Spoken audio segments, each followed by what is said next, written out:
Hello friends, এখন আমি একটা কবিতা আবৃত্তি করছি। প্রিয় নেতাজি। প্রিয় নেতাজি, অনেক দিন ধরে চিঠি লিখবো ভাবছিলাম, কিছুতেই আর হয়ে উঠছিল না। আজ কোনো একটা ঘটনার নিরিখে তোমাকে চিঠি লিখতে বসলাম। ছেলেবেলায় আমাদের দোতলা ড্রয়িং রুমে তোমার ছবি, জন্মদিনে পেতাম বইও, সেখানেও তুমি, বাবার গল্পে তোমারই বীরত্ব।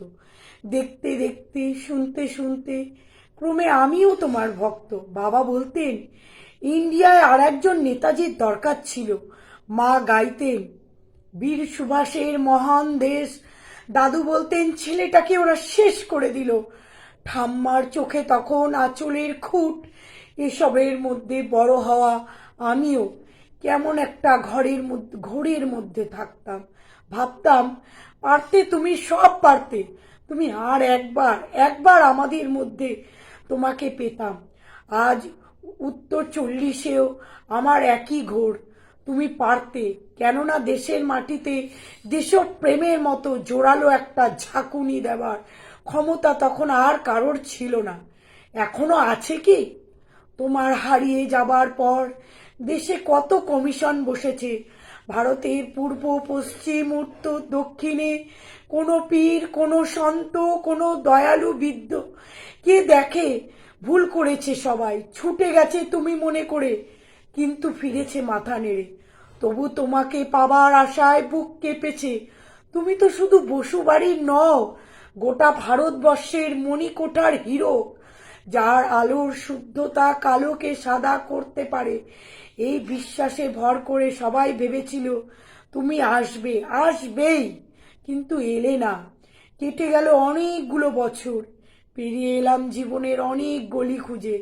তুমি এখন বিমানবন্দরে, সভা সমিতিতে, রিসার্চ ব্যুরোতে, এমনকি ছেলের নামকরণেও। শুধু হৃদয়ে যেন দোলা দেয় না। জানো, তোমার জন্মদিনটা এখন সবাই ছুটির দিন বলে, আয়েশ করে উপভোগ করে। আর ছেলেরা, তারা তো এখন দেশ থেকে বিদেশের খবরই বেশি রাখে। আর মেয়েরা, তারাও স্বাধীনতার ভেলায় চড়ে হতচকিত। শুধু মাটিটা কাঁদে, সেই কান্না যেন ভূমিকম্প, খরা এলে নিও না বন্যা হয়ে চারিদিক ভাসিয়ে দেয়। এখনো অভিমান করে শুয়ে থাকবে রেনো কোজিতে। আজ যখন ঘাড়ের উপর AK-47-এর নিঃশ্বাস, রক্তের হোলি খেলা ধর্মের জিগিরে, তখন শোনাও সেই আওয়াজ, আমি সুভাষ বলছি। মেয়েটা দৌড়ে এসে বলবে, মা, মা, দেখো উনি আসছেন। পাশের বাড়ির মেসোমশাই ডাকবেন জানলা দিয়ে, বৌমা, আমি বলিনি উনি ফিরে আসবেন? খোলা জানালার ধারে দাঁড়াবেন মায়েরা, তাদের ডান হাতে শঙ্খ, বা চোখে জল। নদী হবে উত্তাল, নৌকা বেসামাল, পরাণ মাঝিও চেঁচাবে, উনি আসতেছেন। সবুজ মাঠে শিশুদের হাতে পতাকার দোলা, উনি আসছেন, উনি আসছেন, উনি ফিরে আসছেন। তোমার হারিয়ে যাওয়া জন্মদিনের ভেতর থেকে উঠে আসুক আর একটা 23-এ। আজ স্বাধীনতার ঠিক আগের মুহূর্তে দাঁড়িয়ে তোমাকে আমার এই চিঠি। প্রণাম নিও, ভালো থেকো নেতাজি।